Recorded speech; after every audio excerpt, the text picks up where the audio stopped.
starten?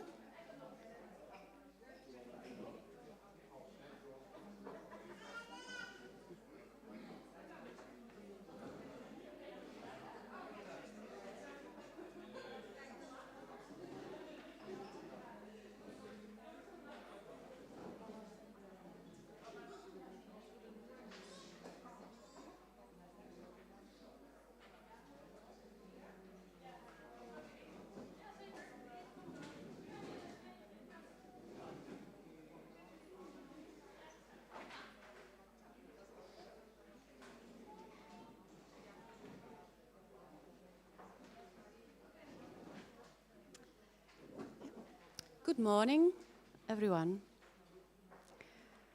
Does everybody hear me good enough? Will this do well? Yeah? Okay. So, my name is Elise, or Elise, if that's the full name in Dutch. Huisman. I am a pediatric hematologist, and I work in the Netherlands in the Erasmus hospital in Rotterdam. And first of all, thank you very much for the kind invitation. It's wonderful to be back here. I was here once a couple of years ago, and I see quite some familiar faces. So good to meet you all and to meet some new people. Today, this is better. Huh? Today I will give a small presentation on the bleeding disorder that can be part of the 11q problems. I will take some time to talk you through what is coagulation, what is the main problem for the patients with 11q. And then at the end there are some times for questions, of course. But I saw on the program that there is also after the break a second meeting. So it might be more nice for everyone to first have the talk, then relax with some coffee, and then come back for some one-on-one questions and answers. Then we have more time.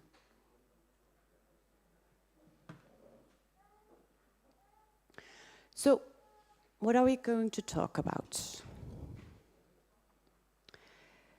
First of all, I will explain you why platelets are important in the setting of 11q syndrome.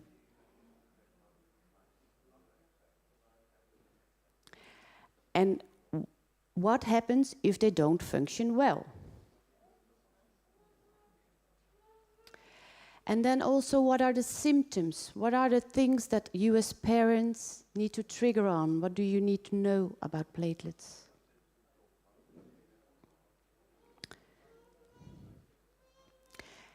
Then I tell you a little bit about testing. What do doctors do to test platelet function? Because that is a tricky thing.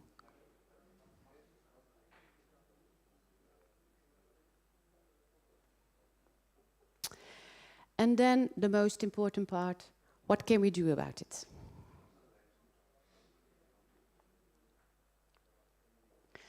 So, when we talk about platelets, we talk about coagulation. That is the word for everything, and Sophie said it really good this morning. When you fall and there is a little bit of blood loss, then you make a crust and then the wound can heal. Basically, that is coagulation.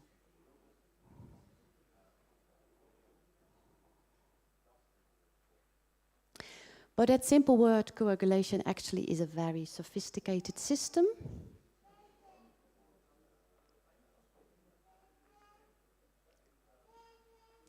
And it involves platelets,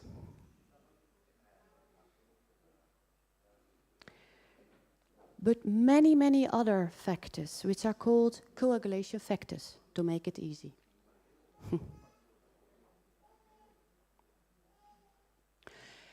Why are platelets very important in this coagulation?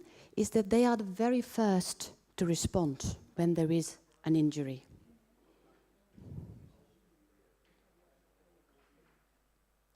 So that is why I as a pediatric, I stay pediatrician, I explain to the children, it's like a first aid kit in your blood.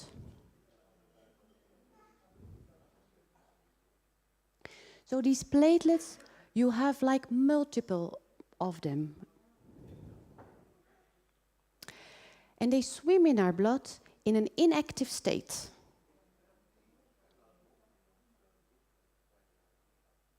And then they are just scanning every day. They are scanning the vascular wall to see if there are small injuries.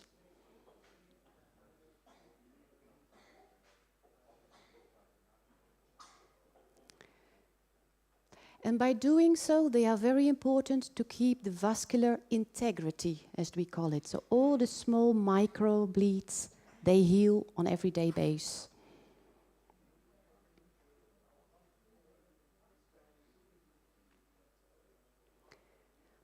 And when there is a large cut, a big injury, then they really panic.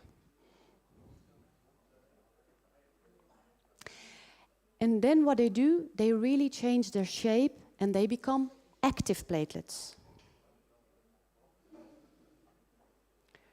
So they make little arms and little structures that normally are inside the platelet are activated and they pop up on the outside of the membrane.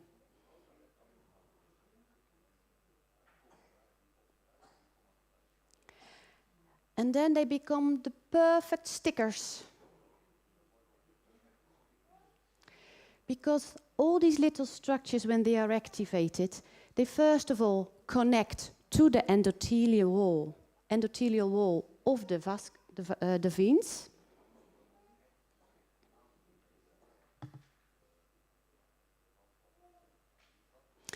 And then other little structures, they connect to one of the first coagulation factors, which is called van Willebrand factor.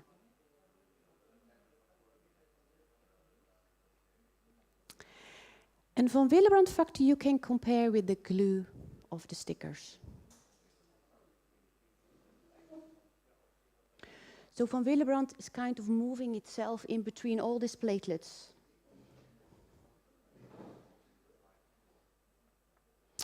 And then the second step what the platelets do, so first they activate and they connect to all the structures, is that they produce a lot of substances. And all these little substances activate the other coagulation factors.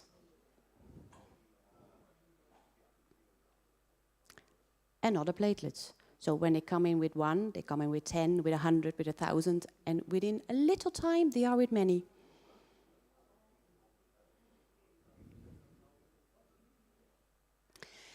And that is important because the final crust, the strong final crust, is basically made with the other coagulation factors.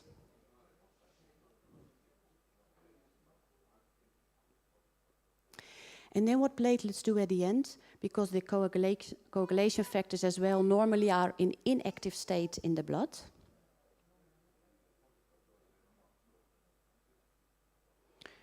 So when they are activated as well, they make the final crust. And then when the final crust is there is a very important coagulation factor which is called fibrinogen.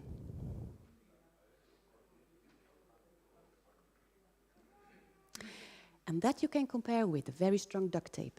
We all know duct tape. It's handy. Have it in your car, have it everywhere.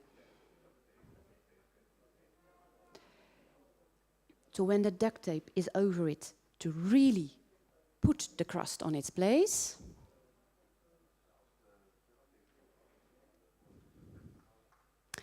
then the platelets come back in because they have all these new receptors being put on the membrane. Do you remember? And one of these receptors connects to the fibrinogen. And then the circle is round, because then the platelets have the first word and the last word.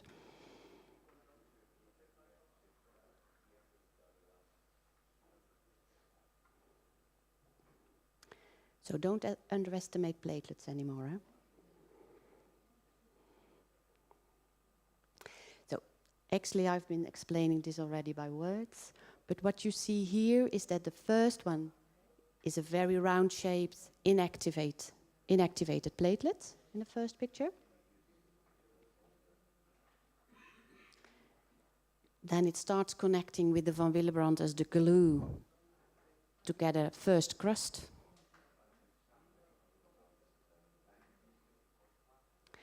And then they get activated, making all these substances and putting active receptors on the cell membrane.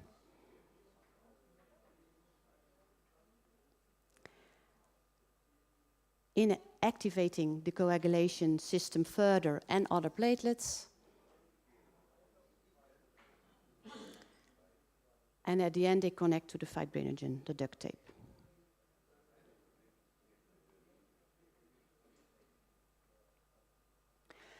So, what can be wrong with platelets? Because this is the main topic for patients having an 11q syndrome. My job is very easy. Everything that can go wrong in the blood, we say you either do not have it, or you have it and it doesn't work.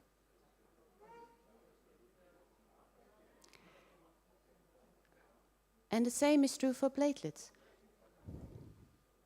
So you can have too little platelets, we call it a thrombocytopenia. Or you can have them and they do not work. And that's called a thrombocytopathy. Or platelet function disorder, it's also called. But some people can be unlucky and they have both.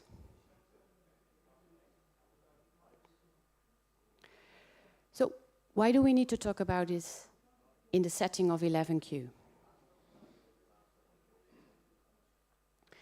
I know this has been explained already by Paul in the beginning, but I think it's very important to really realize what is the problem with 11q. That is why I don't call it Jacobson syndrome only, because I think that more problems in the chromosome 11q can cause a platelet disorder.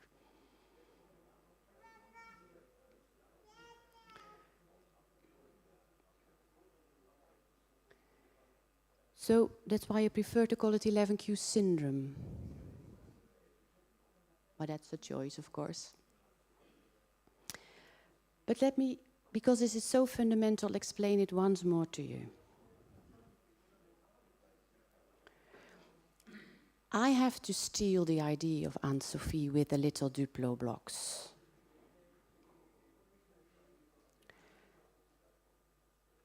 That was brilliant. Because basically this is how the chromosomes look alike.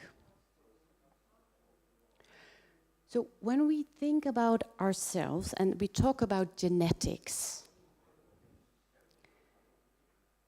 it's basically like reading a book.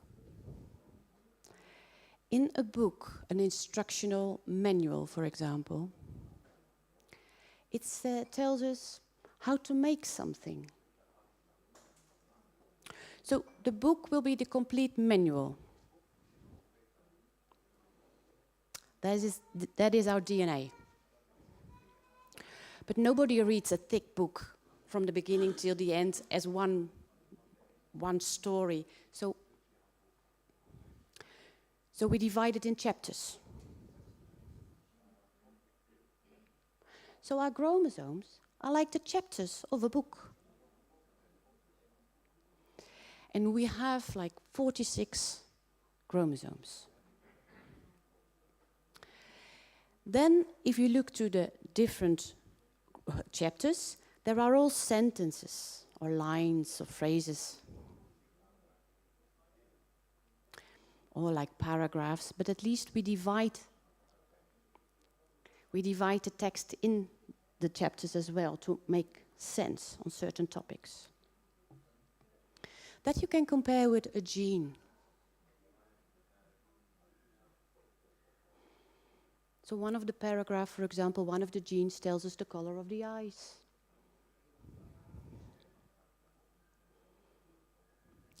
But it tells us this by words. So in these genes, there are always combinations of 3, which we call triplets, of certain amino acids.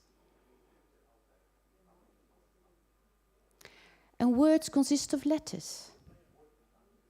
In our language, it are 26, but other languages have other alphabets, of course. Our genes are very simple. They work with 4 letters. But it is the combination of 3 of these 4 letters that already multiply the options. Especially if you then start calculating that a gene has multiple of these triplets being unique.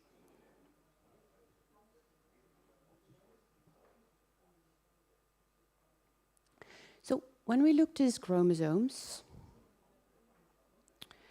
you have pairs. Because half of our genetic information comes from our father, half of it from our mother. So that means that all chromosomes are in pairs, but all genes are in pairs as well.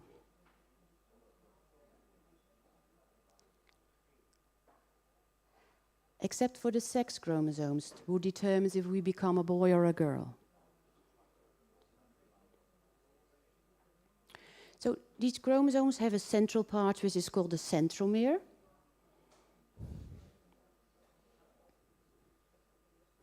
And then they have 2 small arms and 2 longer arms. And that is easy to remember with the French word petit for small. So the 11p would be the petit, the smaller arm. Leaving the q for the long arm. I have no way to remember. It's just a leftover letter. So many things can go wrong on the level of chromosomes. Even more than I have been illustrating here. If, for example, we all know the syndrome of Down syndrome. Is this also familiar? Then you do not have a pair, you have 3. So there is a triple. And that illustrates that if you have too many genetic information, our body is in trouble as well.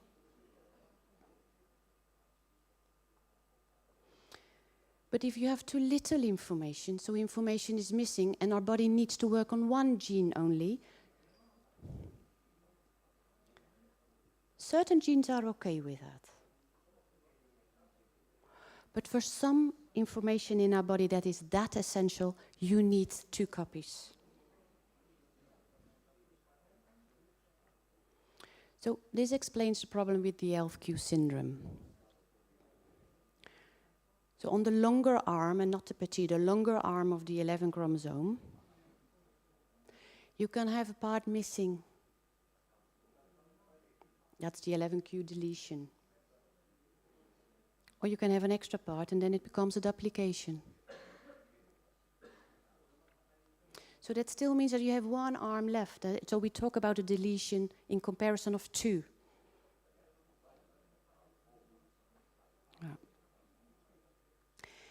And then it depends where the location is of this deletion or duplication.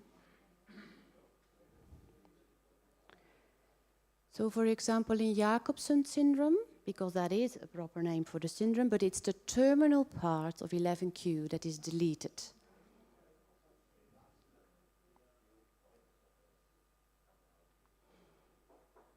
But you can also have a terminal duplication. But it is also possible that it's not in the terminal, the final part of the chromosome, it's somewhere in between, and then the final part is glued to it.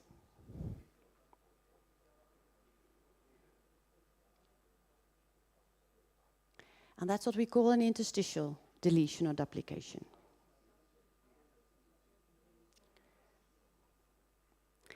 And to make it even more complicated, sometimes if at one part of a chromosome a problem exists, they try to compensate at other parts of chromosome, or a second mistake also happens at another chromosome. So you can have a deletion in one chromosome and a duplication in another one.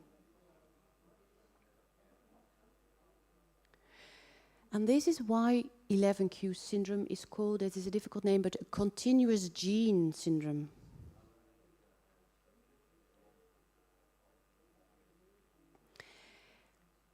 Because it can be on so many levels of the chromosome. And then often the location and the size of the deletion or duplication influence the symptoms.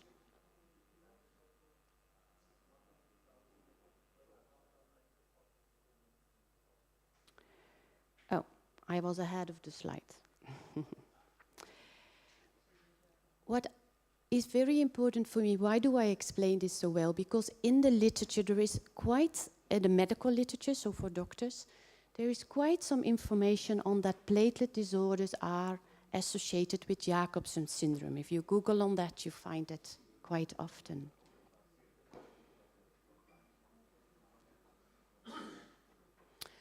But what I found very important as a pediatric hematologist is that we found out, and we've been analyzing that also interstitial deletions cause a platelet disorder.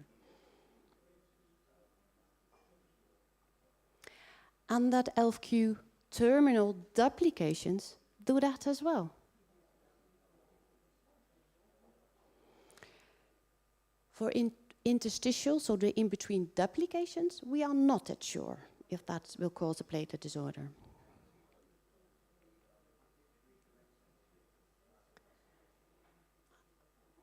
And this is important for your association to realize, because all your children might have small differences between this continuous gene syndrome.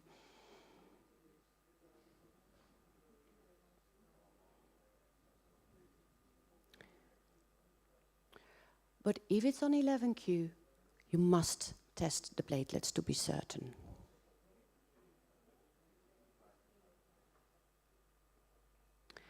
So this is a little side step, but one of the genes that is on the terminal part of this chromosome is called FLY1.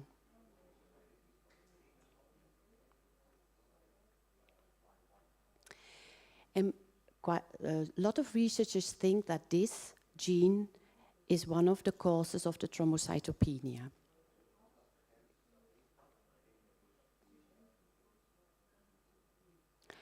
But it's not certain yet, so there is much more to discover in this area.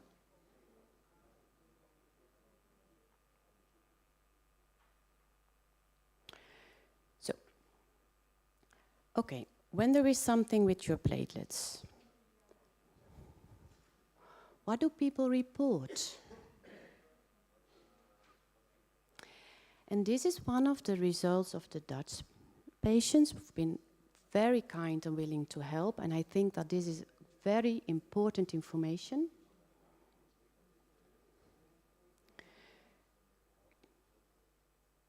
Because this is also how we doctors learn. I mean, we try to teach you as a patient, but don't underestimate what we learn from you as parents and patients in return.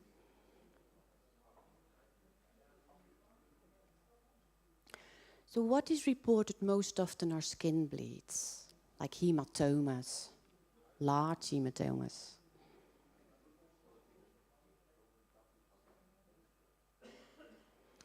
And what we call mucosal bleed. So the mucosa is everything in our body that is a little bit humid or wet.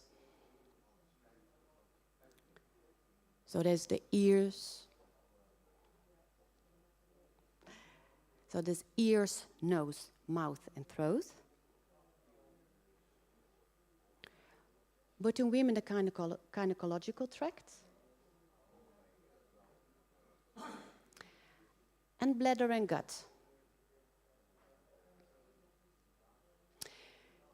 And as a doctor, I think that this makes perfectly sense. Because if I would be a sticker, I'd rather stick to some dry paper than on some wet surface.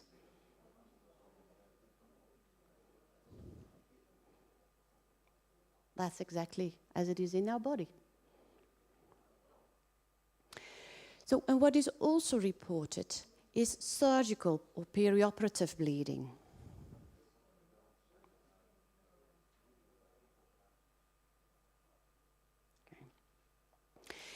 If we look to more severe bleeding, I mean, you can have an hematoma, but no one really dies from a hematoma. That's important to realize. So you can have many of them. I mean, it's not aesthetic, But that's it. But if you are born with a syndrome like 11q, you need operations for other problems. So that is why it is so important to have the coagulation tested at diagnosis and not after a bleeding complication.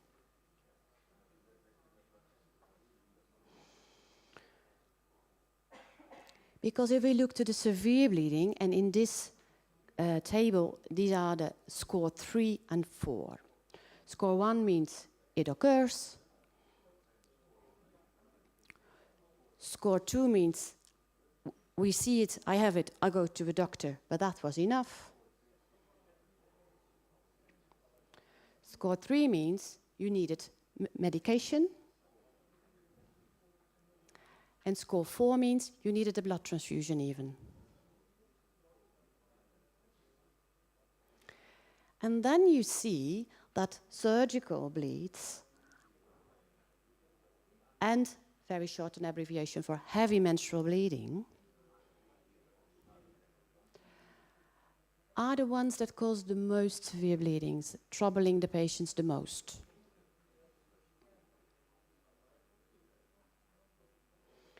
And then there is some category in our scoring list that says others, which is not helpful, others.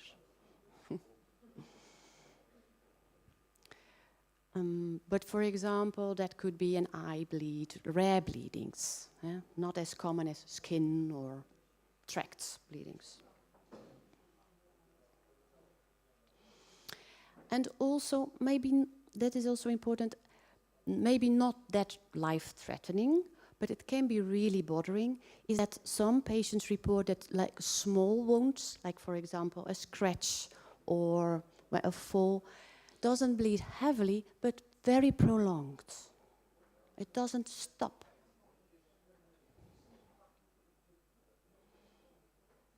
It's like a tap that doesn't close well, it keeps on dripping.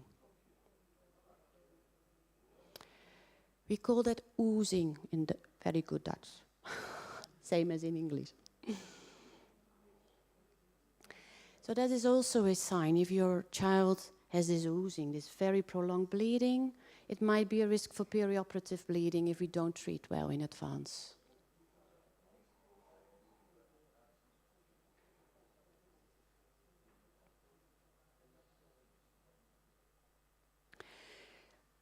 I talked about you can have too little platelets or they either do not work, remember? In this group it was 50-50.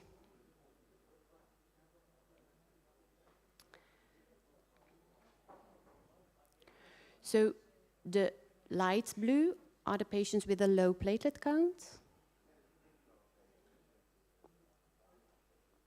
And the darker blue had a normal platelet count. And then what is very remarkable, I think I've put a star with it, is that especially the patients with a normal platelet count had more perioperative bleeding complications reported.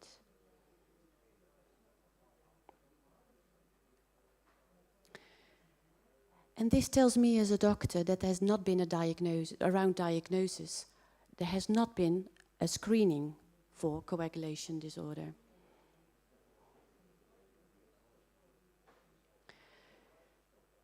Because a platelet count, to measure a platelet count, this is common practice. I mean, every doctor will measure your hemoglobin level and your platelet count.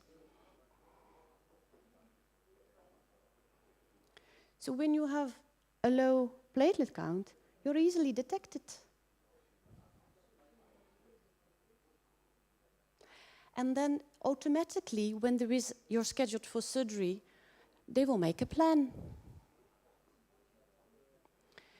But this platelet dysfunction, let me tell you a little bit more about it, is a bit complicated.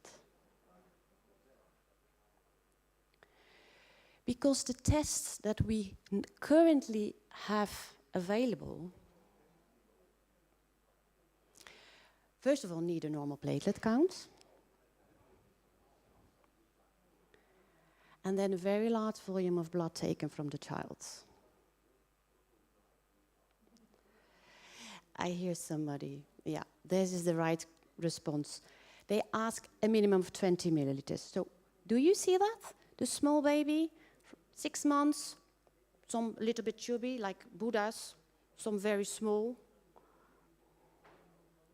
And then to tap 20 milliliters, I mean, it's a little when they put it in a glass, but it's a lot of tubes to take out of the baby. So we do this test because this is called the golden standard. This is currently the best test to test for platelet function. We have to do this.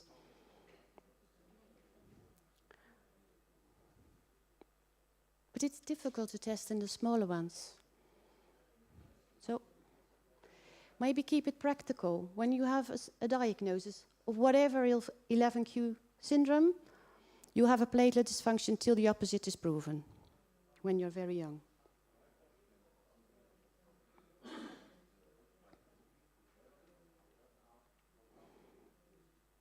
Yeah. So what can the doctor do? He can measure the number, the platelet count. It should be above 150.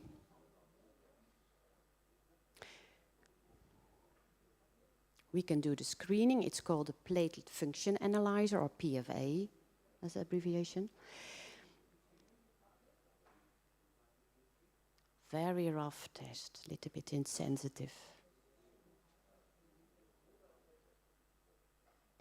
It's only helpful when it's very much prolonged. So they have a cutoff and say when it's a little bit abnormal, it's already abnormal, but I feel, and also investigating it, it's only the really, really abnormal results that are helpful.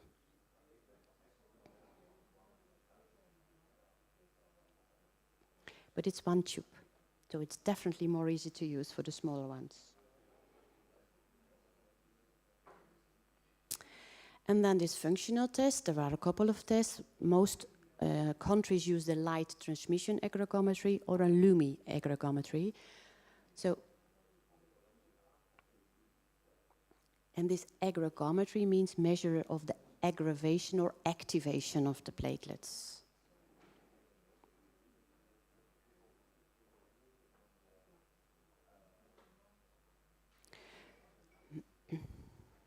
By using a light source.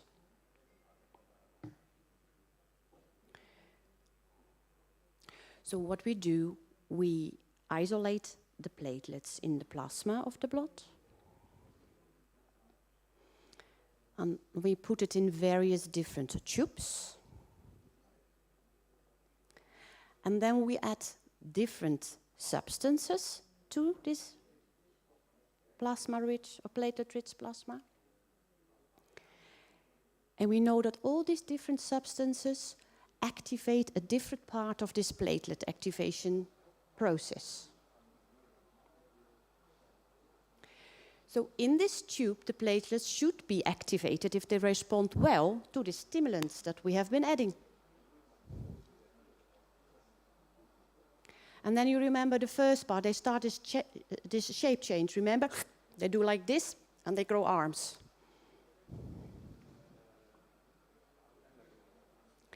And then they start to connect to each other. And that means that the light that first was able to go through it easily, because they were all single platelets being inactivated somewhere in the plasma, then has trouble to go through the mass that has been formed. That's basically the test.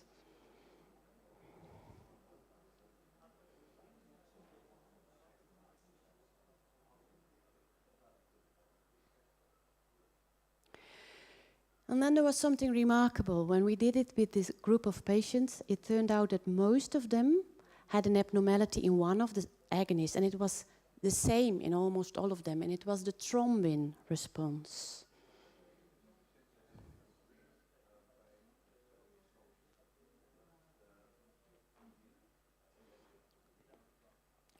But multiple variations were seen. And this is the problem with this test. It only tells me that the platelets do not respond very well, but it doesn't tell the doctor why that is the cause.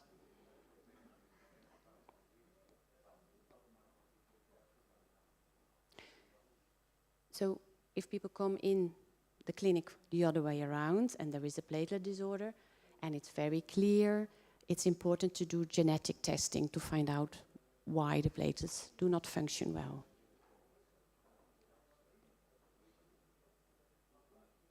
I think I'll skip this one.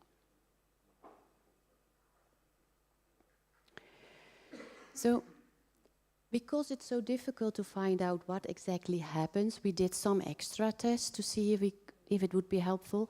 And there are 2 other tests that are available in not in all, but in many hospitals. It's called the IPF. It's the immature platelet fraction.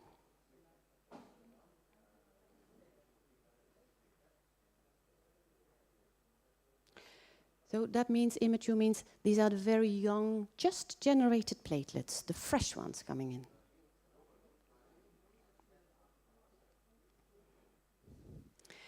And everyone has a certain percentage of platelets that are the fresh ones, replacing the old ones.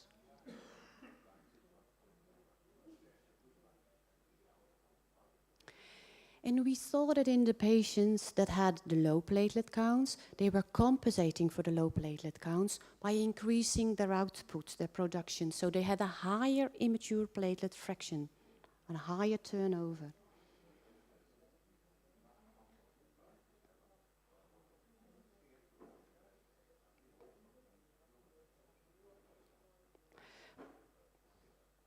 But the other way around, it didn't help for the group that had this normal platelet count that was already difficult to detect.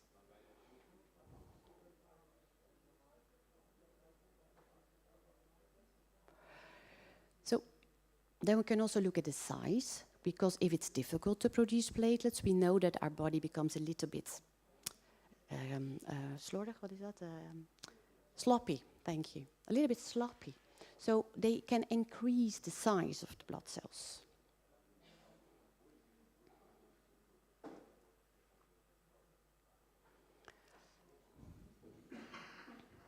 And that can lead to a higher MPV, which stands for mean platelet volume, volume as size.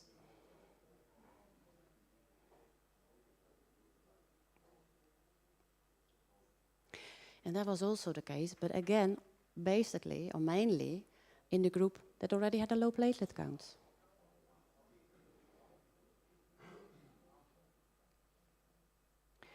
So then you really move into the research tests. These tests are usually not commonly available, so we only were able to do it in a small proportion of the group of patients.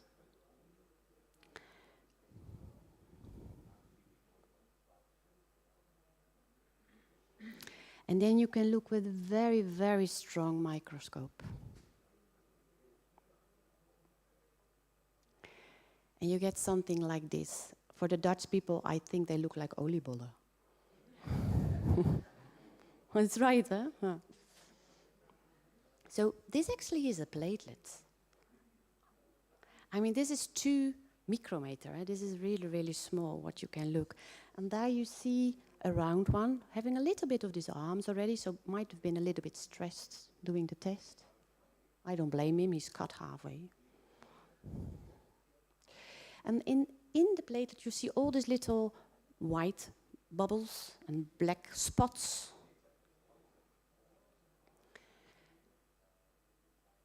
And these are called granulase. And granules are like little mama bags. They always contain more than you ever knew there was in.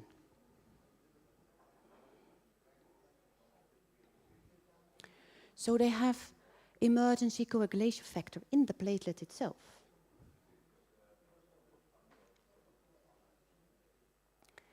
And they have all these activating substances in all these spots. And then we have 2 kinds. You see 2 colors, so we call them alpha and delta granules. So, and what has been described before, that in this Jacobsen syndrome, so this terminal dilation of the 11q, these alpha granules are enlarged. And that, we are good in names, is even given a different name. We call it the Paris-Trousseau thrombocytopathy. The last Y should be an U in trousseau, but that is minor. Yeah. And we were wondering, because this interstitial had, remember, the in-between deletions, these patients showed us the same bleeding symptoms as the terminal deletions. So we were wondering, what would their alpha granules look like? And these are abnormally enlarged, equally to the terminal deletion. So what we know, these alpha granules are very important in this substance release.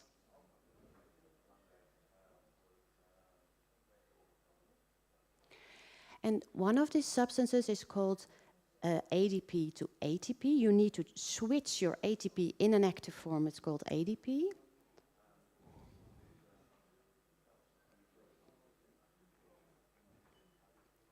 So, and when this is activated, this ADP comes out of the platelets and activates new platelets.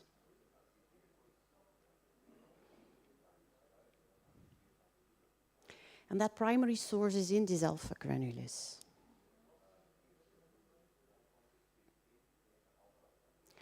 I mean, your alpha granules can be enlarged, but if they function well, it's like the hematomas. It might be a bit different, but not a real problem.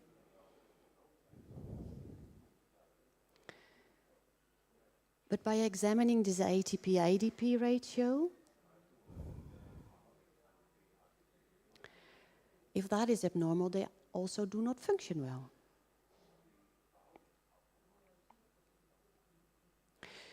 So testing this ratio is possible in the Netherlands. I'm not sure about the other ones, but it is very difficult because there's only one hospital doing that.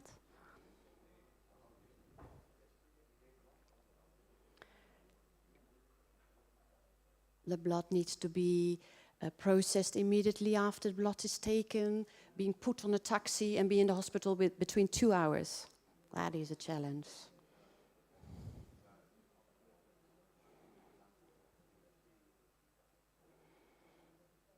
So we were able to manage the challenge in 3.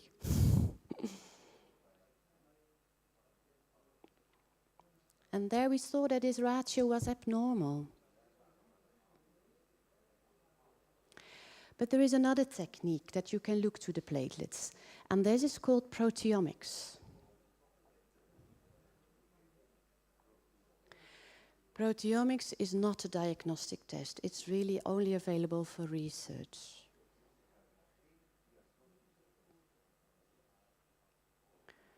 So remember the story about the genes. Huh? So when you have the genes with all these triplets and epitopes in it, the final function of a gene is to make a functional protein.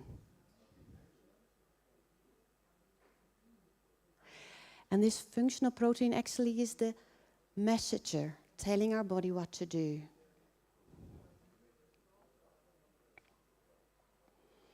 And one of this protein is made about all of these combinations of amino acids. Do you remember the word amino acids that I use? So it's one long chain of amino acids. So when you cut the protein in pieces and bring them back to amino acids, and then you take the platelets only, you can measure with proteomics all these little fractions of proteins, all these amino acids.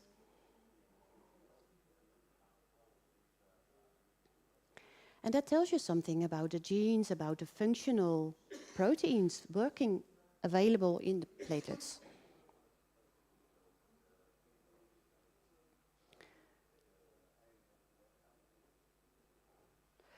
So we call this a volcano plot. You can imagine it looks like a volcano, and it basically tells us if there is a normal number. It's counting the amino acids.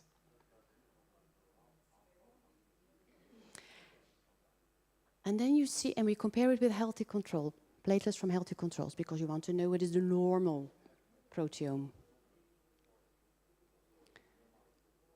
And then you see 2 names being in the top right. You see? That means that there are 2 amino acids much more abundant in the 11q patients than in the healthy control.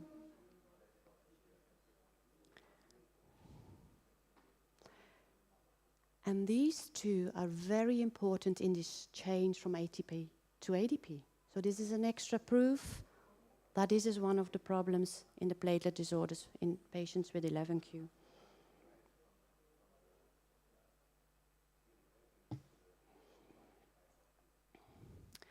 So knowing all these things doesn't change practical, everyday practice, isn't it? So what do we do about it? I think my main message will be to all of you, if you encounter other families with a new patient with a new diagnosis of 11q syndrome, whatever deletion or duplication it is,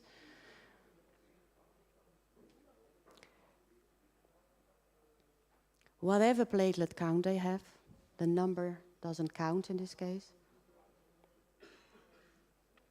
send them to the pediatric hematologist for testing.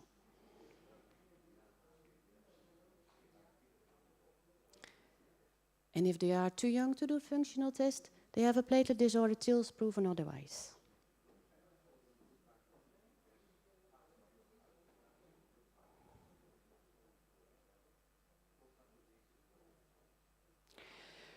So, what do we do? First of all, if we talk about coagulation disorders, there are 2 things. You try to prevent certain bleedings, and when there is a bleeding, you treat the bleeding. Simple, huh? We have a simple job.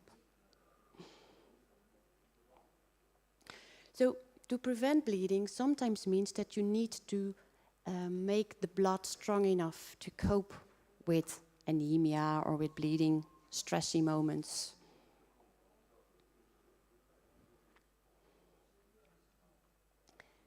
And it means that in children that have a lot of hematomas or bleed otherwise, and not always eat really good, very common, they can have an iron deficiency easily. But when you have a shortage of iron, when it's severe, you get an anemia. So not a mild, but clear anemia. Then why is that important? Because if you think about a vein, red blood cells are much, much larger than the platelets. So in the laws of rheology, they push small platelets to the outer sides of the vascular stream, which is perfect, because there they can scan every day if the vascular integrity is good. So in patients that have an anemia, so they have less red blood cells, or they have much smaller red blood cells, platelets start swimming a little bit to the middle of the stream as well. So we know from other research that, for example, children that are operated and that they start an operation already with an anemia have a bit more complications.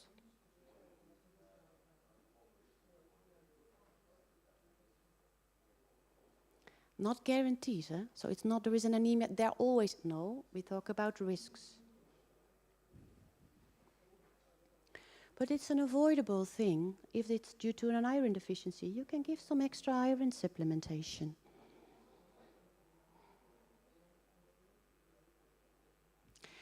And the group where we see this the most are post-pubertal females, young women, girls.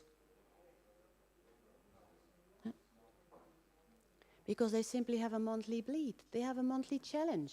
So if that is more extreme, they can lose a lot, because it's not a once-in-a-lifetime bleed. It's a cycle of bleeding.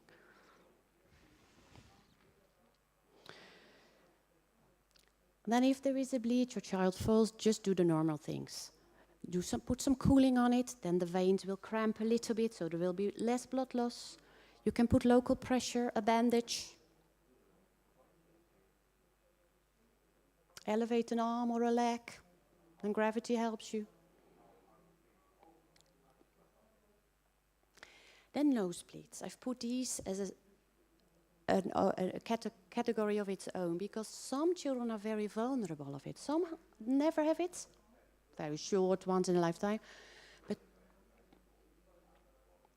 But some children are very vulnerable, and I have the impression it is especially in the first 6-7 years, and then kind of they outgrow it a little bit. But it can be really, really severe. So what can you do about that? Make sure that the internal mucosa is well hydrated. Simply with some fat cream or some Vaseline, or you put it on the beginning of the nose because there are little hairs in the nose, it will spread on in the deeper parts. Now you do every night before he starts to sleep, for example. When there is a bleed, we have the 10 minutes rule. First of all, you press the nose 10 minutes and hope it stops. For the majority, that will be enough. If it's not enough, you can buy, without prescription, this easy medication. It's called xylometazoline, or the brand name, for example, would be Otrivin, but the generic name is xylometazoline.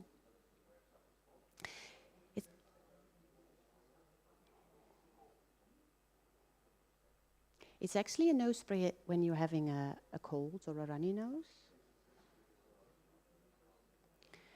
Because what it does, it also cramps the veins a little bit. So when these are smaller, less blood can come out. So simple it is. So you just put, you push it, you flash it in the nose, and wait another 10 minutes with the pressure on the nose.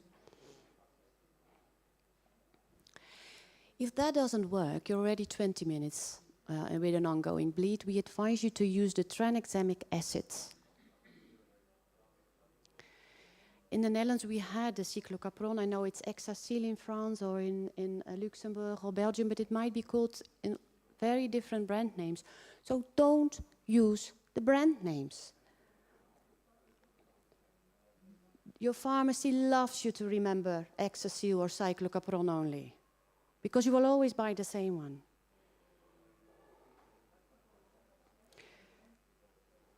But read the small letters under the brand name, and it will always tell you the same. It's tranexamic acid.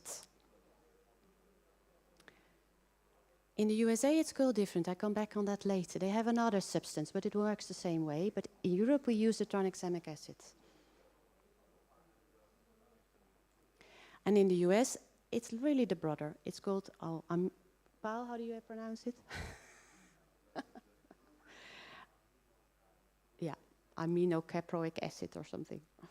It's not available in Europe, and that's very important to realize. If you have a repetitive nosebleed that remains severe, ask for referral to an ENT doctor. Because what they can do is use a little bit of silver nitrate to take out the very superficial capillary veins, because these are the cause for the bleeding, because they are on the surface.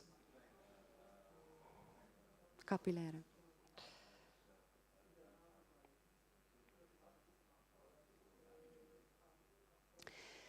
And when after 30 minutes the bleed is still ongoing, call your doctor.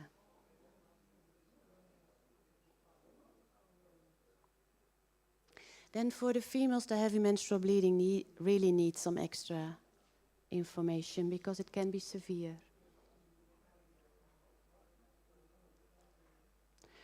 For the majority of women, the tranexamic acid as well really works good.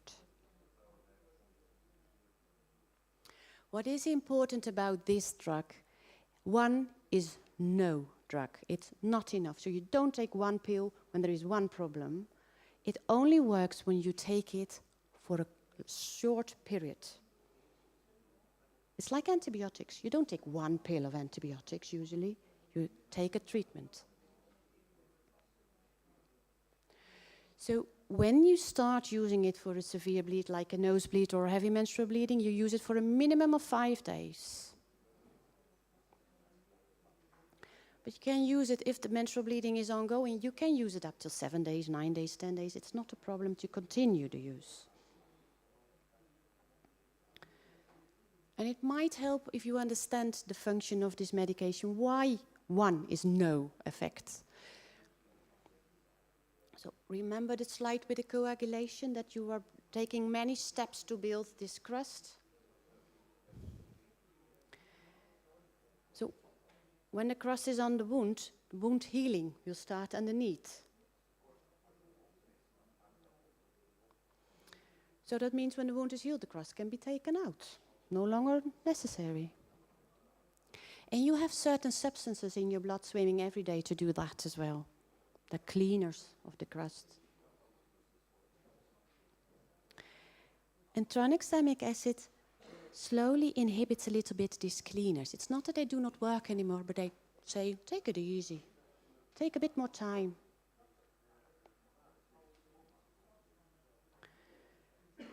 And coagulation is all about balance. So when you have more problems making the crust, bring it back in balance by inhibiting the cleaners.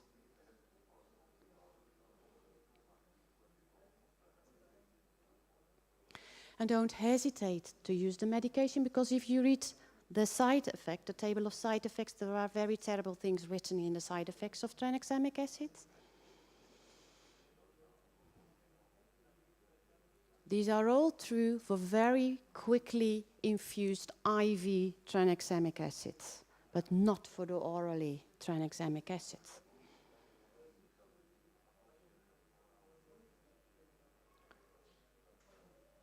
Or when you give the IV infusion in a certain time period, like 10, 20, 30 minutes, that should be okay. Then there is another medication, but this is only what your doctor can give, mostly. Some countries it also exists in a nasal spray. It's called desmopressin, or GDAVP, it's also abbreviated.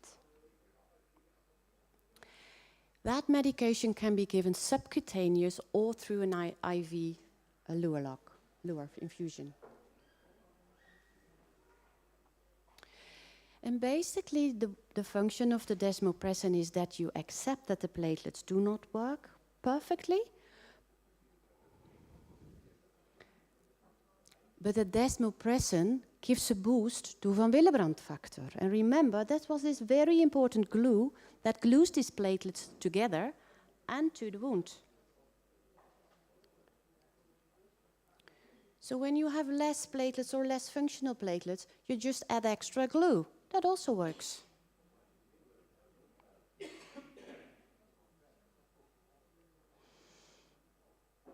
Here is one important side effect you should realize every time the DDAVP is given.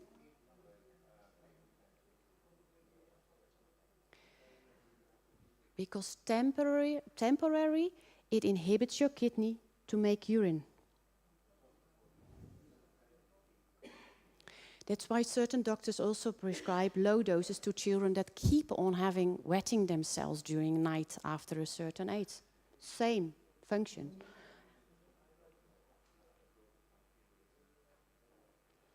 But in our situation, to prevent or treat a bleed, we do not want that function.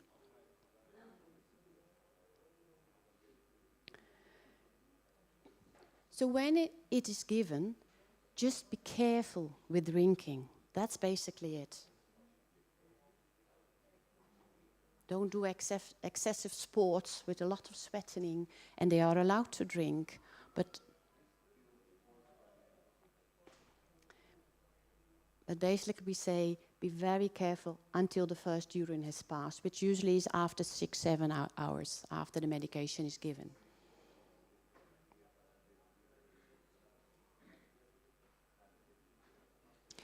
And then with very serious bleeds, or with large operations to prevent the bleed, you can give platelet transfusions from a donor, platelets from a donor.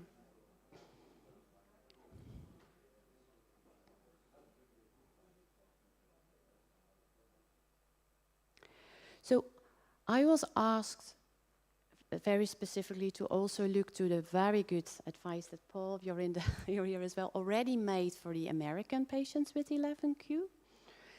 And I think that this is a very strong message to have such an SOS alert paper telling wherever you go on holiday or whatever doctor you meet that your child has a platelet disorder.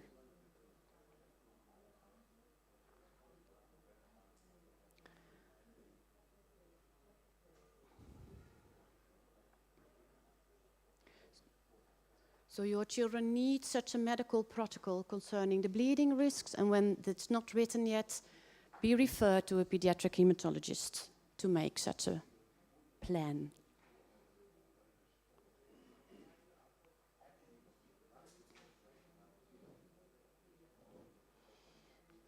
And I cannot emphasize this enough. It's for the low platelet counts and the normal platelet count patients.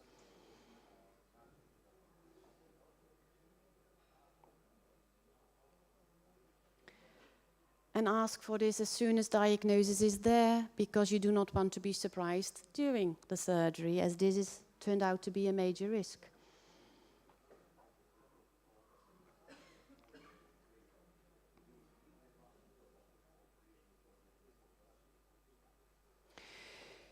So my suggestion, Jacobson syndrome is a very known name, but please also consider the term 11q syndromes to make sure that the problem of the platelets involves more genetic problems than only the terminal deletion.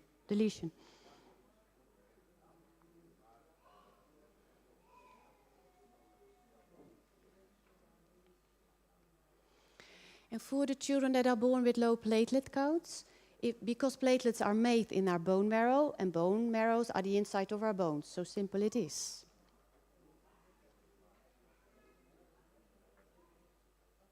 So when you grow older, you have more bone, because you are taller.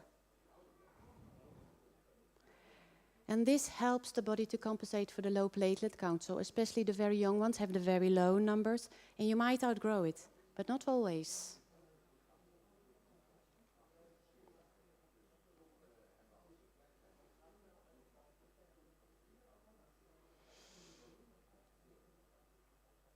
But even if your child outgrows the low platelet count, keep in mind that the platelet function might still be abnormal.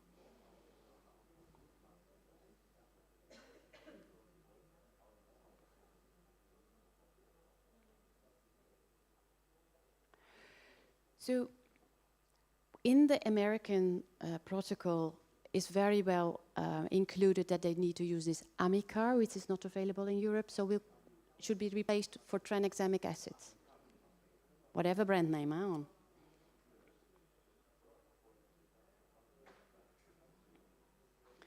And I've been talking about a low risk profile already, and the DDAVP or desmopressin should definitely be on it. The very small ones you can't give DDAVP yet because it's so difficult to monitor the urine production.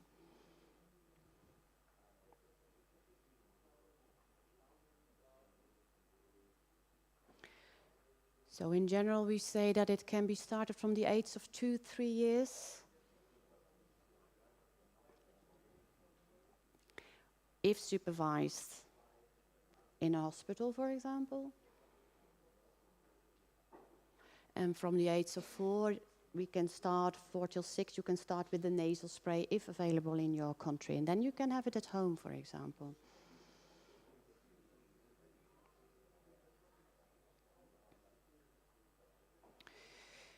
When you're operated, you need pain medication. When you're sick, you need anti-fever medication or anti-pain medication. Very strong message, paracetamol, always okay. Stronger medication that you can usually buy without a doctor's prescription. We'll move to a group of drugs like ibuprofen or diclofenac, which we do not prefer to give to patients with a platelet disorder because these drugs inhibit the platelet function.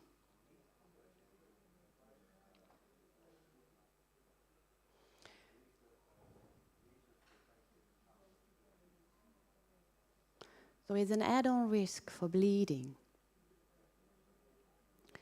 So paracetamol, yes. And when you need something stronger, your doctor needs to prescribe you. And we call it a selective NSAID, which is the same group of medication as ibuprofen,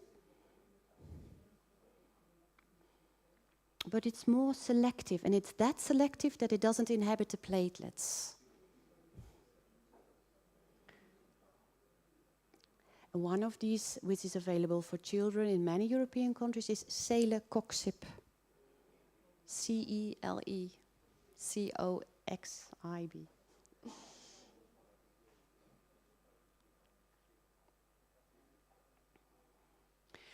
So it's very good that in such a protocol, other doctors are informed that heavy menstrual bleeding is a problem.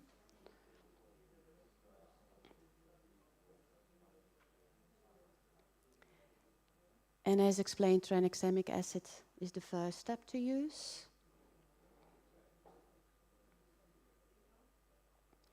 But some children need, for medical indication, anticonceptive therapy.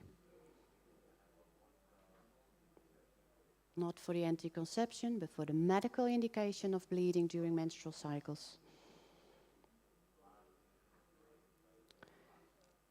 Usually it started with oral pills, but there are also other possibilities, like little sticks under the skin or plasters. So if your child is a pill hater, ask for alternatives.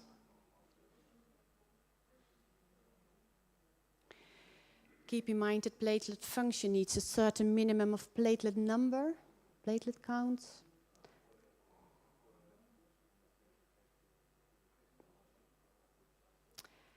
And your child should be old enough to tap this 20 milliliters of blood. And when it's not excluded, your child have it once again, because I think this is the main message, until proven otherwise.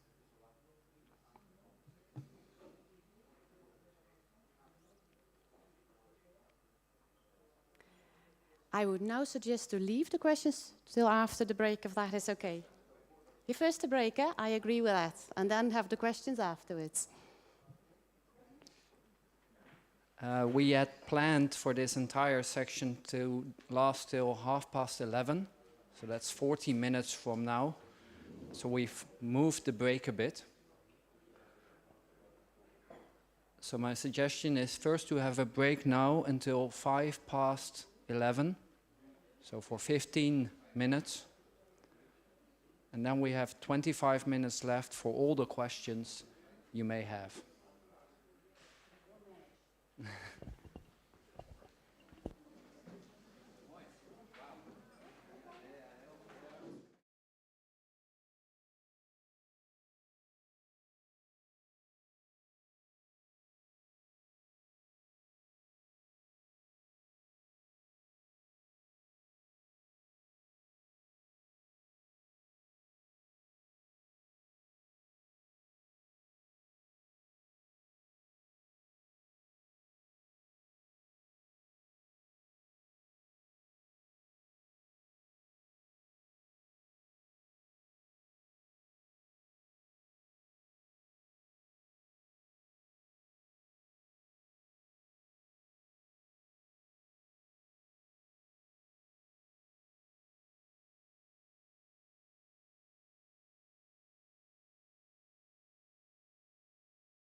bijna.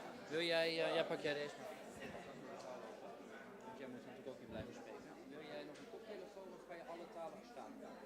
Oh, nou, mee. Eentje pakken.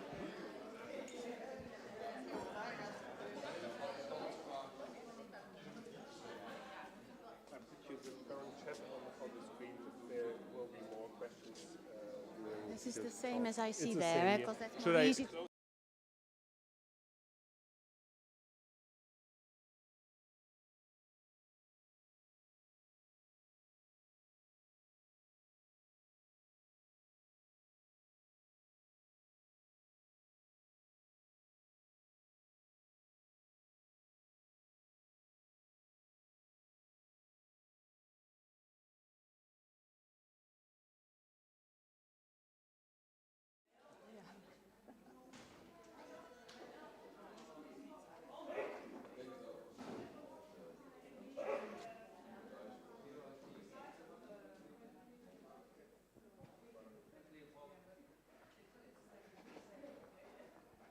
Welcome back.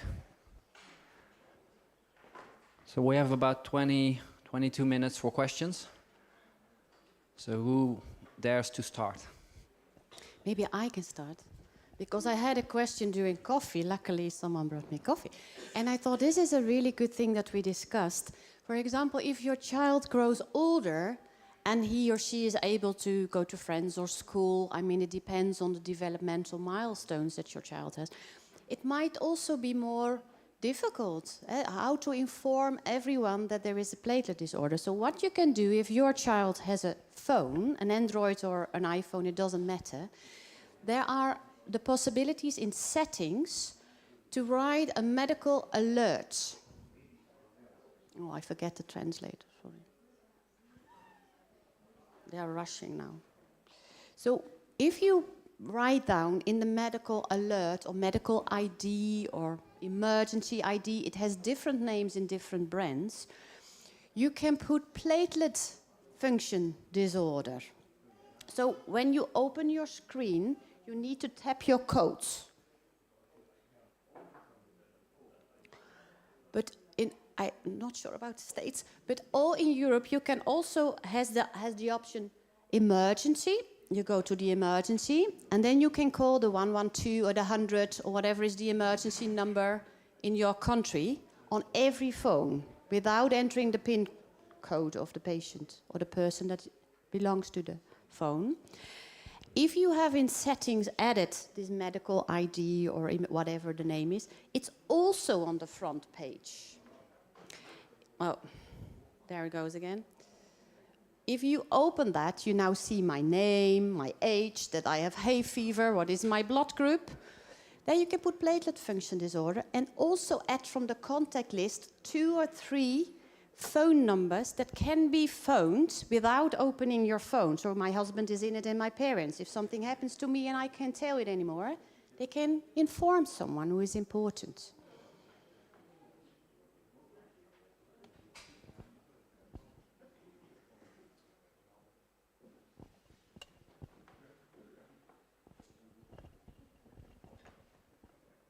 So now put away your phones again.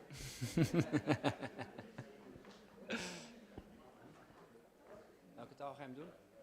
Welke taal? Oh, in Nederlands.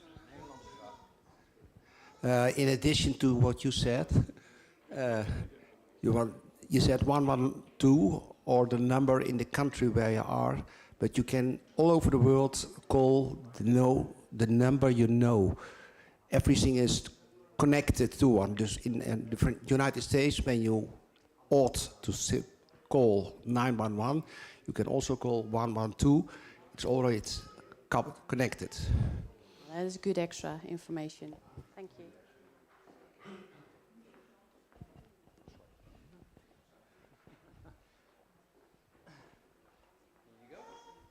Thank you. My daughter has had her platelets looked at, and something that's come up is that the alpha granules are normal size, but I think it's the beta granules are abnormal. I don't know if it's beta or delta. Delta, yeah. I don't know who skipped the beta and the gamma, but we'll move from alpha to delta. is that something that you've come across before, that we're operating on the basis that she has Paris 2 SOs for emergencies and such, but I wasn't sure if that's something you've come across. Yes. So the alpha granules can be enlarged, but not in all patients with LFQ syndromes, and the delta granules as well are described and found abnormal in a part of the patients. Yeah. But for example, this golden standard functional test, it does not make a division between what granule doesn't work. It only tells you the platelet doesn't work. So if that is abnormal, it should be enough to have the diagnosis of platelet function disorder. But there is one tricky part. Alpha granule defects are usually well presented in this light transmission test.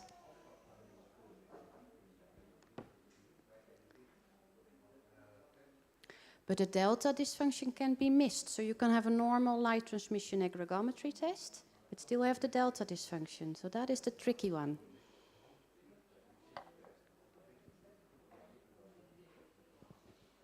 So then your doctor should do some additional tests.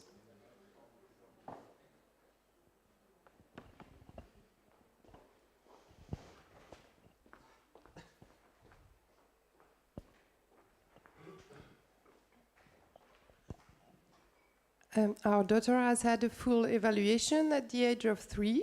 I'd like to know if it's useful to redo the full evaluation at some point. Is there a chance that it has changed?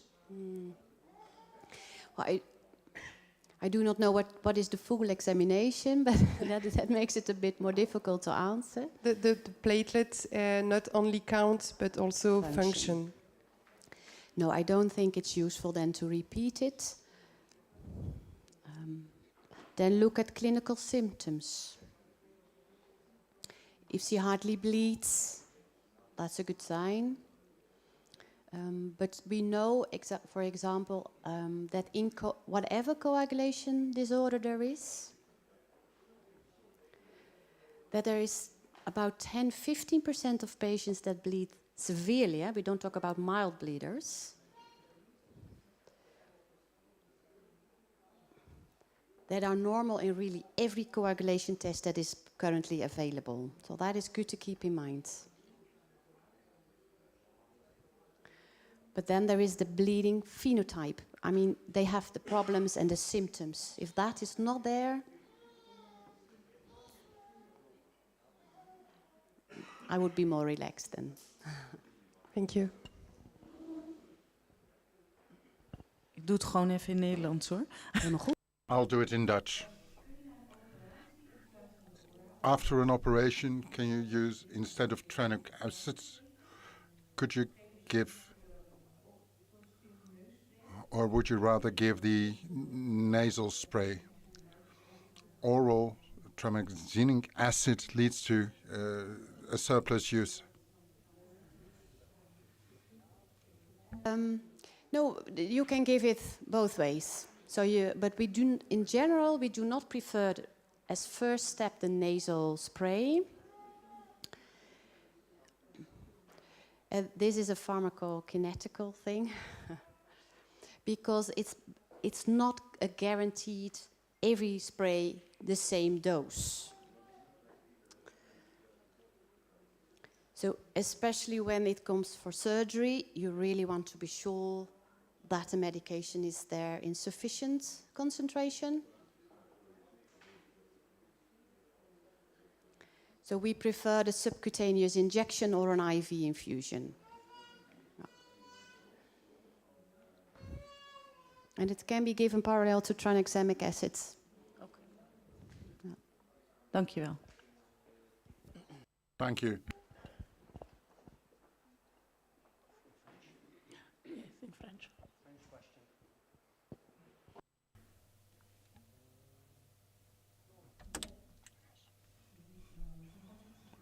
Thank you for your presentation.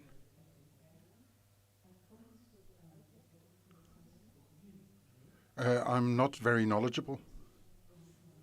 I have doubts concerning the relation between platelets and beta blockers.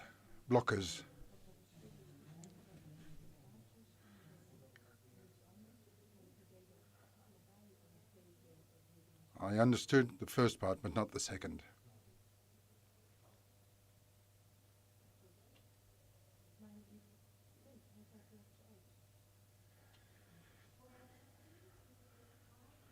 To be sure, you want to know the correlation between blood platelets and white blood cells. Yes? Can you tell me anything about a relation between white blood cells and platelets? There is none. That is very important to start, except that they are made in the same stem cell. So all our blood cells, the red blood cells, the white blood cells, and the platelets, are produced in the same progenitor cell, the stem cell. Which is a very mystical, very sophisticated system that one mother cell is able to produce all these various end products. So the platelets are really meant for coagulation, though we do know that they sometimes help in immunity as well, but that is a very niche. The white blood cells are really meant for our immunity. So their function, when they are matured, is in a different area, not connected.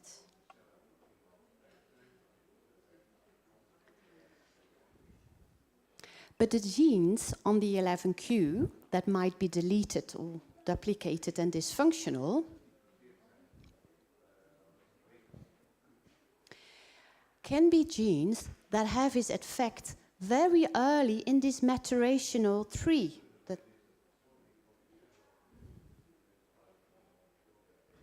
So if you have this basic progenitor cell that starts to maturate and then divide into different blood cells,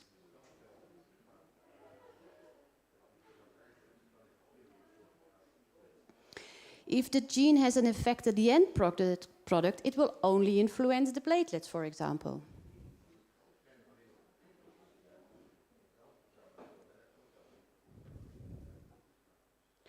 But if the gene also already influenced this differentiation, maturation step, before this division in the various end products, it can influence both white blood cell function and platelet function.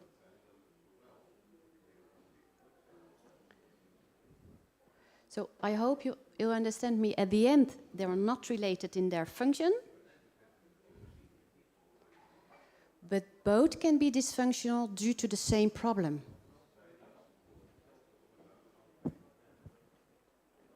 Does that answer your question sufficiently, or did you mean something else?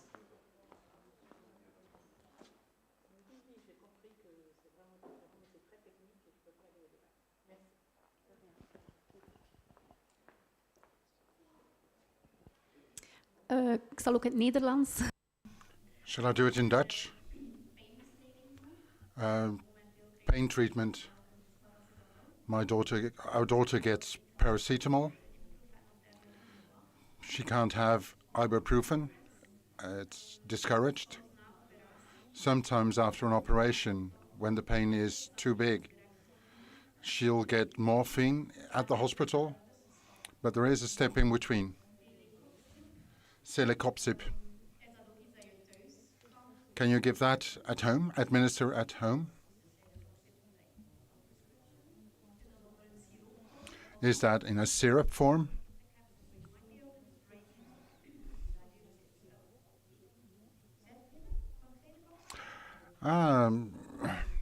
Pills, suppositories.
Good day.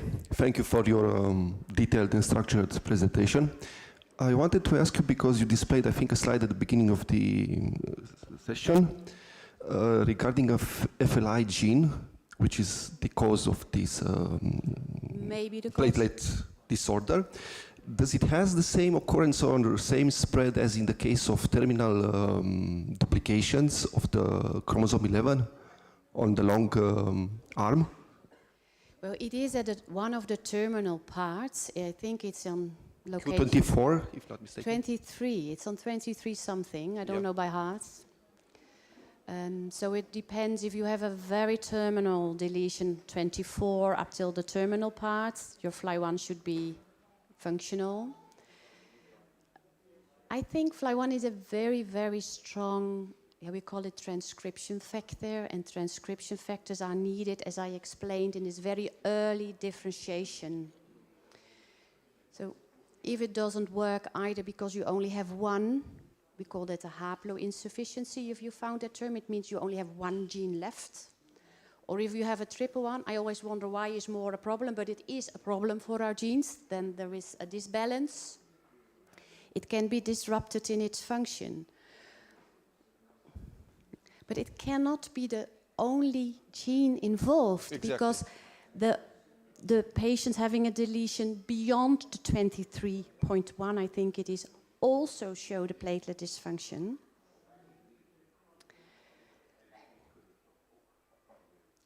And most patients having the interstitial deletion have it before the location of FLI1, so there should be more involved. We do not know.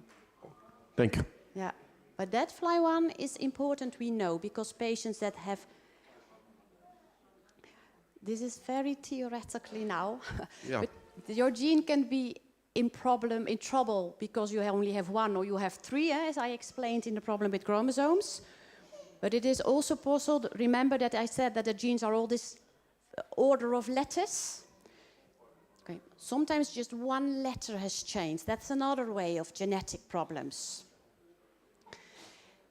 Sometimes this small change of letter is not a problem. For example, if I want to say ball and I add a lot of L's, I say ball. You think she talks a bit funny, but you'll hand me a ball because you understand what I mean. Yeah. But one letter can also be very crucial, because if the A changes in an E, a ball changes in a bell, for example. That's a complete different thing. So it really works the same as in books and letters in our genetics, because if one of these letter chains on genetic level is on a crucial location, and it's a crucial difference, your gene doesn't understand it anymore. So we have patients, they have the single letter chains in FLI1, and they have severe thrombocytopenia and thrombocytopathy as well. So FLI1 is important, but it's not the only one involved in 11q. Understood. No. Thank you. There was one question over there, and we shouldn't forget that one.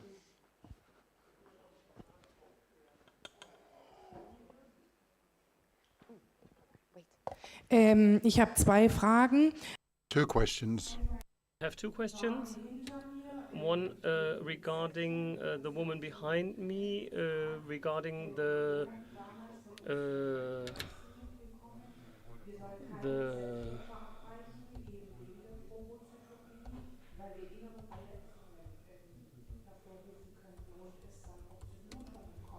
no, is it set pills?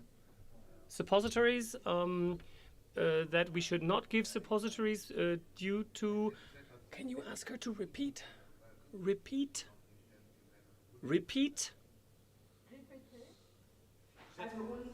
So our doctor told us that we should not use suppositories due to inner injuries that can lead to bleeding.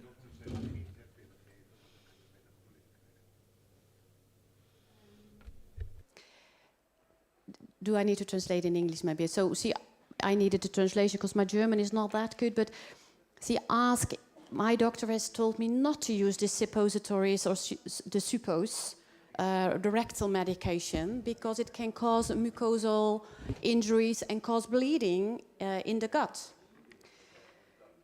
We know that that can happen when you are very, very, very low in your platelet count. So actually, we only advise not to use the suppositoires when your platelet count is under a 20 or under 10. So this is such a small proportion of patients. So when you have a higher level of platelet number, I would not be that worried using the suppositoires. What is the English word? Suppositoire en français. And there is one extra thing.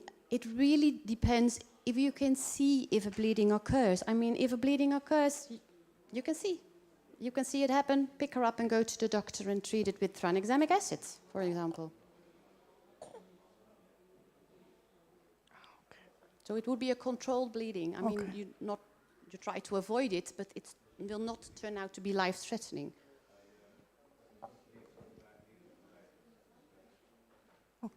Okay.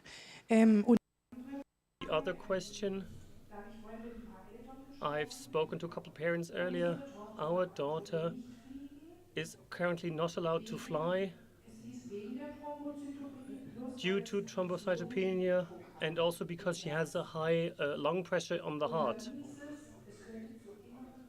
And it could lead to inner bleedings when she flies. Some parents have not heard about that. Did I maybe understand wrongly?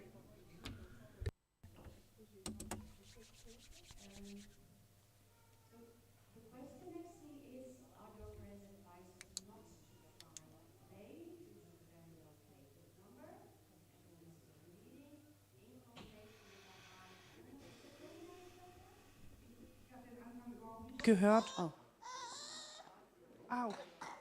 Pulmonary pressure due to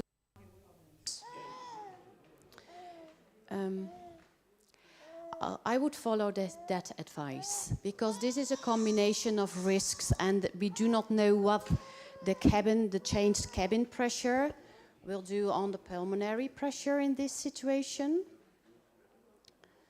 So I would follow the advice of the doctor, although it might be a bit more difficult to travel. For platelet count only, we do not know. This is the honest answer. So if you do have a normal cardiac pulmonary situation and it's only the low platelet count or dysfunctional platelets, we think that it's not such a big problem to fly and having the change in cabin pressure. But what can be a risk is that if you have a nosebleed, if you are vulnerable for serious nosebleeds that do not easily stop, you do not want that somewhere transatlantic, because the plane needs to return for you for having treatments. That's really a problem. But if you're not such a bleeder, or your bleeding is around surgery, or you've outgrown the most difficult parts being young, well, we do not advise against flying in that situation. And you can also try to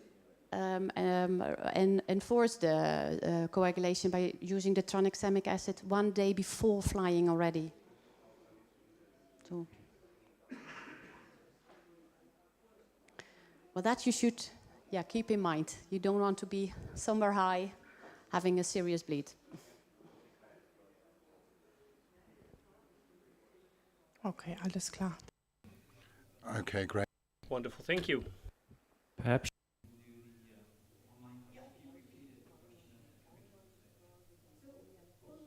a question on heavy menstrual bleeding. And there is a question about, can we treat it only with medication that makes the coagulation stronger, for example, the tranexamic acid, or do we always need to use hormone supplementation? Because the long-term use of certain female hormones also carries a risk, an increased risk of malignancies.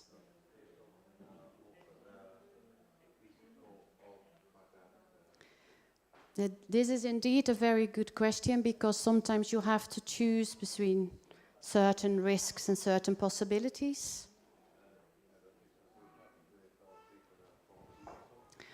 And just to put it in perspective, the risk for long-term use on either breast cancer or endometrial or ovarian cancer, these are the risks related to the use of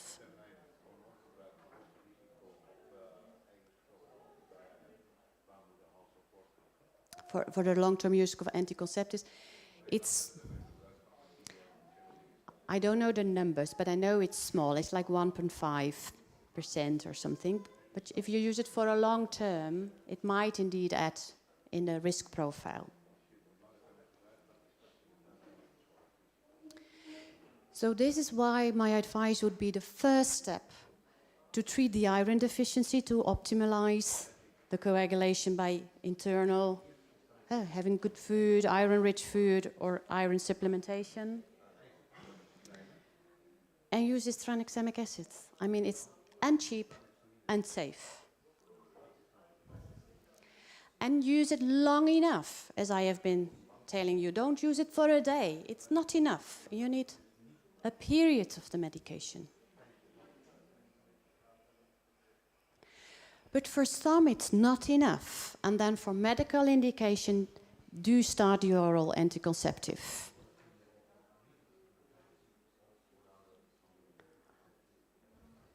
Yeah. So, and then I think it's difficult to avoid, or you'll really go up in treatment and considering other things which are very specific.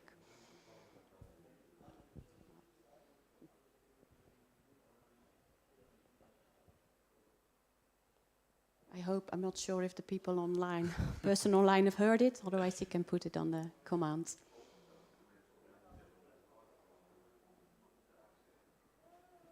I think we have time for one or maybe two questions.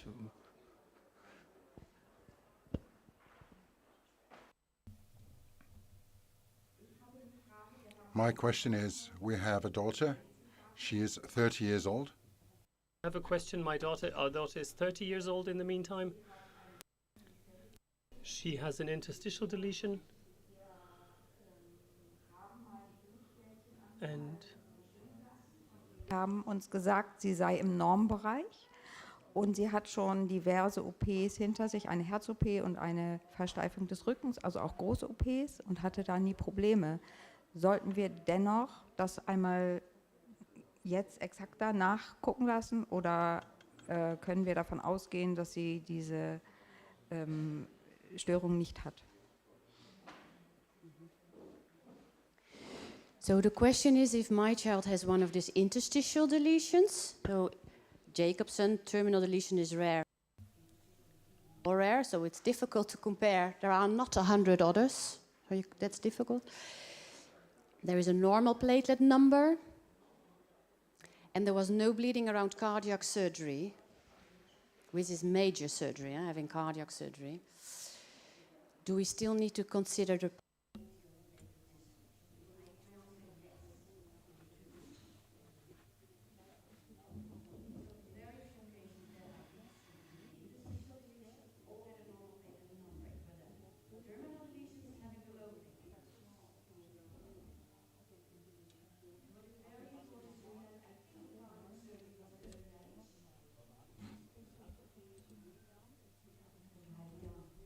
Yes, half a year old.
during her second operation when she was 14 for her back, which is quite a big operation. She didn't have any trouble then.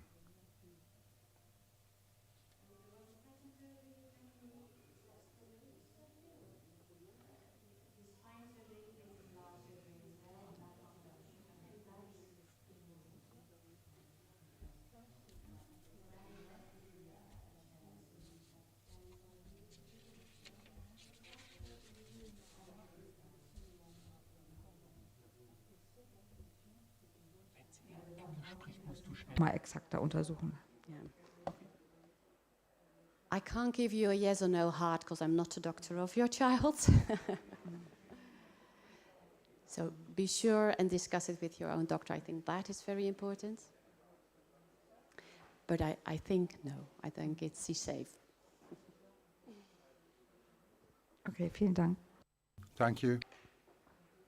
Thank you. Final question. Final question. Ik doe het ook even in het Nederlands. I do it in Dutch.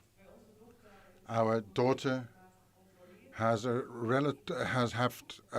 often checked her thrombocytes, and you see different outcomes. What can the reason be for the change in thrombocyte count? Last year it was around 80 and now it's 160. So she's asking, in my daughter, we have a different platelet count, so it can really vary between 80 and 160. Yeah, that is a large variation. I agree on that one. But in general, variation in platelet numbers exists. So to put you to the normal figures, it's normal to have a platelet number between, let's do it like this, 150 and 450. That is a factor 3, which is considered normal. And hardly anyone is strict on the same level. We do like this. But we do like this in the normal range. And that has to do with the feedback loop that is one of the processes in the production of every blood cell that we have. So in this case, our body senses at the level of the liver, actually, if there are enough functional platelets.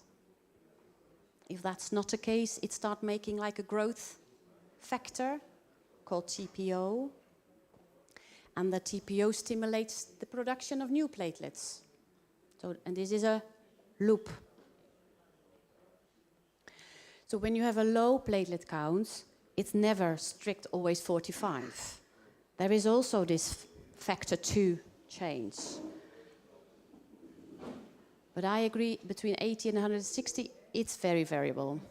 I don't know exactly why that is the case. I think it's the case.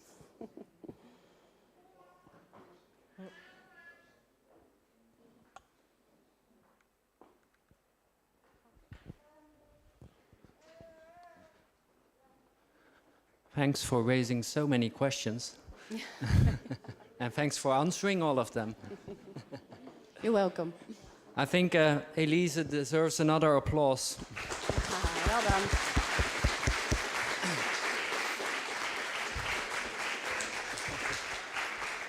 I think it's one of